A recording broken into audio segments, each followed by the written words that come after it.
Swallows and Amazons by Arthur Ransome. Read by Alex Jennings. Chapter 30. The Storm.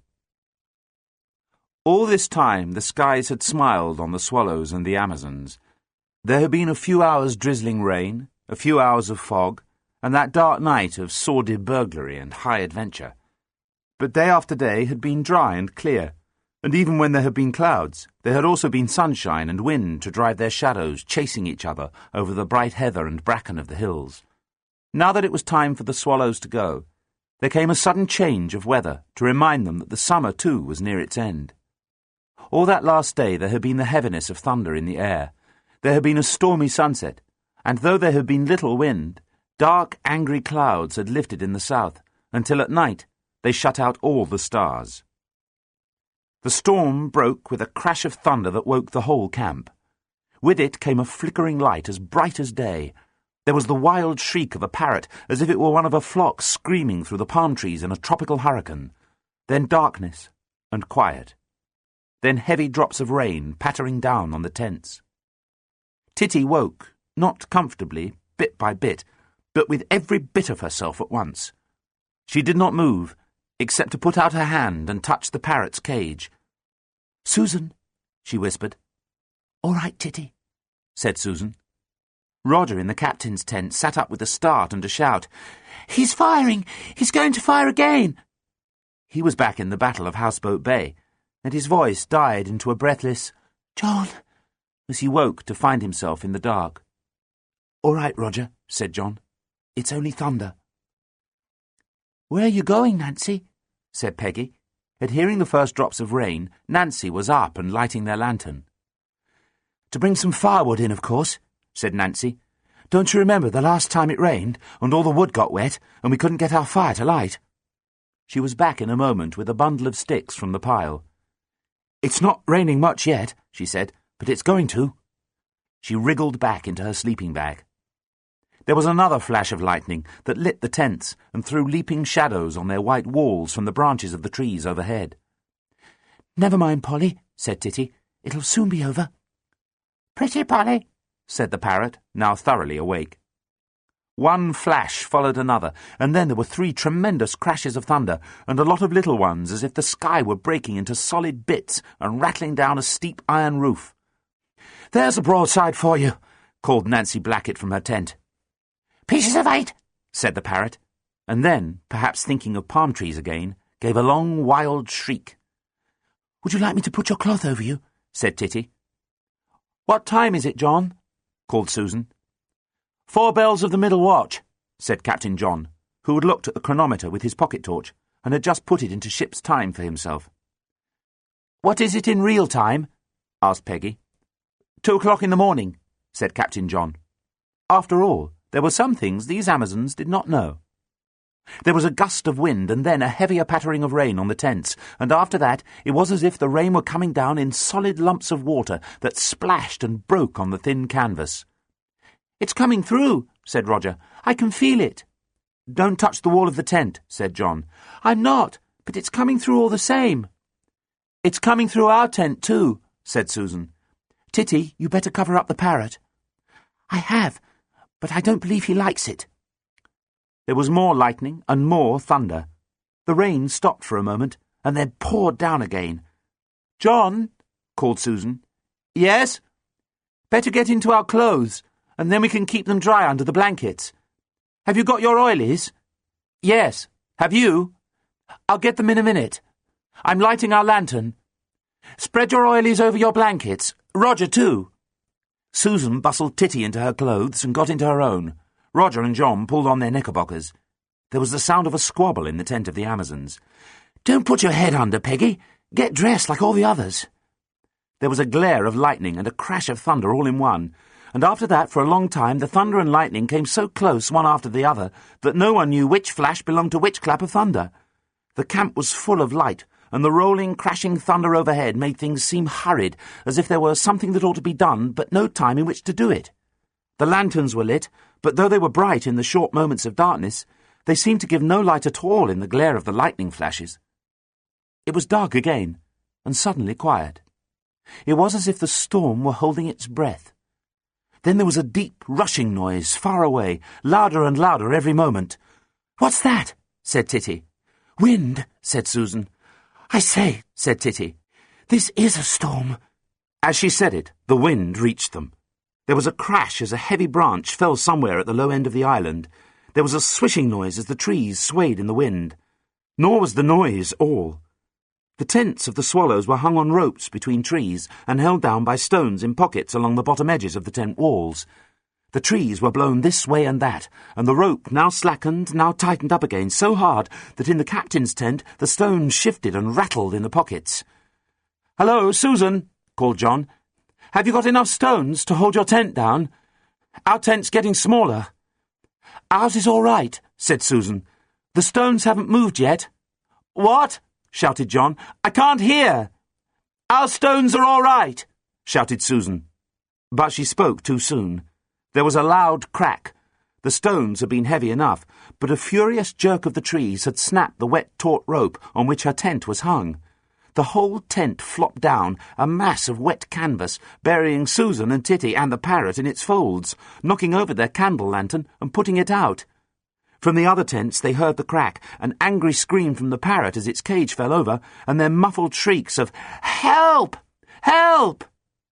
John and Nancy were out of their tents in a moment. John had his torch, but there was no need to use it, for a long flickering glare of lightning showed them the grey wet mass of the mate's tent on the ground with something struggling under it. They lifted the end of the tent where the door had been. Mate Susan and able seaman Titty crawled out on all fours, the able seaman dragging the parrot's cage, which had lost its blue cloth. "Come into our tent, quick!" Nancy shouted in the roaring of the wind. "What about our things?" shouted Susan. "And Polly's blue cloak!" shouted Titty. "Wet anyway, leave them!" shouted Nancy. And indeed it was the only thing to do. Shielding the parrot from the wind and rain as best she could, Titty ran into the Amazon's tent, where she found Peggy, who was very glad to see her. Susan followed. "We ought to have got our lanterns out," she said. "You've only got a stump of a candle left." "Do you think the trees are coming down?" said Peggy. "They'd be down before now if they were coming," said Susan. "Poor Polly," said Titty. But the parrot corrected her. He was smoothing down the feathers that had been fluffed out in the wind. "Pretty Polly," he said. "I don't believe he minds losing his blue cloak," said Titty. "Is your tent going too?" shouted Captain Nancy in the wind. "I hope not," said Captain John. "What? I hope not!" he shouted in her ear. The wind was blowing across the island in great gusts that shook the little trees like grass. Overhead, the tall pine that was the lighthouse creaked and groaned. For a moment or two it was pitch dark, and then the lightning lit up the sky so that everything was as clear as in daylight. With each gust, Captain John's tent clapped like a loose jib on a ship going about in a squall, and there was a rattle of stones. Roger crawled out into the rain.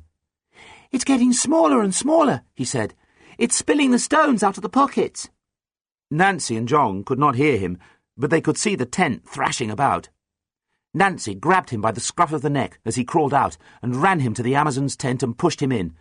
"You'll be dry anyhow," she said. Then she went back to Captain John, who had struggled into his flapping tent and brought out the two things that mattered most, the chronometer and the barometer. In one of the lightning flashes, he held up the barometer. "It's gone down 4/10, he shouted. "Come along into our tent," shouted Nancy. "Bring the big lantern if you can get it." Captain John gave her the barometer and put the chronometer in his pocket. He forced his way once more into the whirling jumble of canvas that had been his tent. He found the lantern and fought his way out again. "There's nothing more to be done," shouted Nancy. "Come on!" They went into the Amazon's tent, where the candle lantern was guttering out. John lit the big lantern and put it in the middle of the floor. Nancy hurried out again to slacken the rope of her tent. Then she came in and closed the flaps of the door. "Our tent has its back to the wind," she said. "All the big winds come from the south. That's why we chose this place for it. The poles at each end help it too. Our tent'll stand anything." "Did you get very wet?" said Mate Susan. "Rather," said Captain John. "I'm soaked," said Nancy. "Lovely." There was not much room for the 6 of them and the parrot cage in the Amazon's tent. They sat 3 on each of the sleeping bags.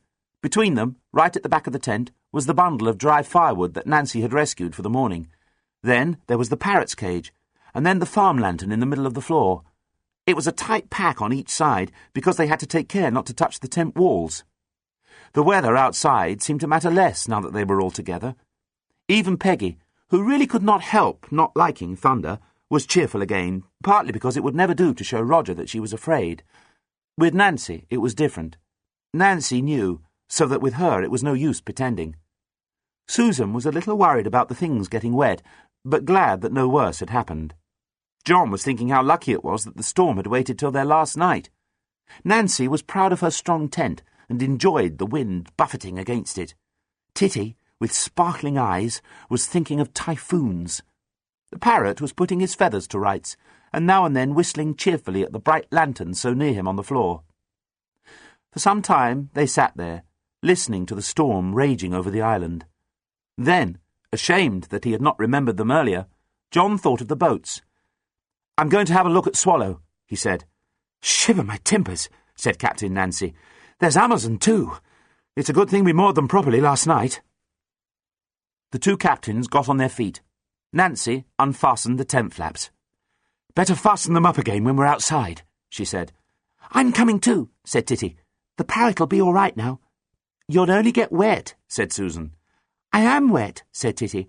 "I couldn't be wetter. I want to see it. We may never have another storm as good as this one." "I'm going too," said Roger. "No, you are not," said the mate. "You're dry."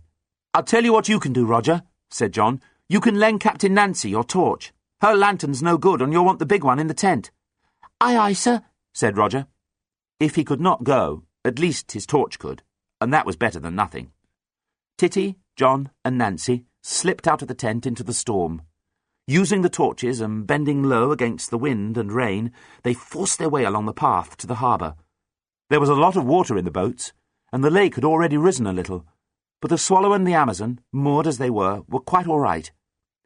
"I'm going to slacken away my bow warp," said Captain John. "It's got very taut with all this wet." "I'll do the same with mine." They loosened the painters a little.